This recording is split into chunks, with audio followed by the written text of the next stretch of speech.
مرد اگر بیٹا ہے تو نعمت، بھائی ہے تو ہمت، شوہر ہے تو تمہارے ایمان کی تکمیل، باپ ہے تو جنت کا دروازہ۔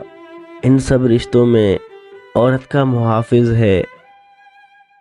سخت جان ہوتا ہے یہ مرد، آنسوؤں کو ایسے پی جاتا ہے جیسے اسے تکلیف ہوتی ہی نہ ہو، مگر مرد جب روتا ہے تو فرش تا عرش سب روتا ہے۔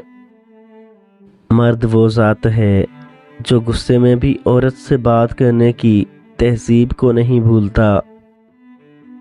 مرد اپنی بیوی اور خاندان کے درمیان پل کا کام کرتا ہے۔ اگر پل کمزور ہو تو سارے رشتے کمزور ہو جاتے ہیں۔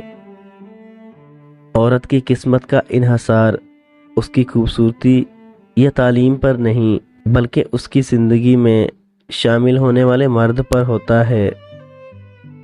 مرد کی فطرت یہ ہے کہ اسے مکمل مل جانے والی چیز سے اکتاہٹ ہونے لگتی ہے۔ مرد کی اتنی وفا کافی نہیں کہ چار کا حق رکھتے ہوئے بھی زندگی ایک پر گزار دیتا ہے۔ مرد بہت بڑی حسین ذات ہے، کبھی باپ کے روپ میں ہماری حفاظت کرتا ہے، کبھی بھائی کی صورت میں ہمارا محافظ بن جاتا ہے، اور کبھی شوہر کی صورت میں ہماری ضروریات پوری کرنے کے لیے خون پسینہ بہاتا رہتا ہے۔ مرد صرف اسی عورت سے ہار سکتا ہے جس سے وہ بے پناہ محبت کرتا ہے۔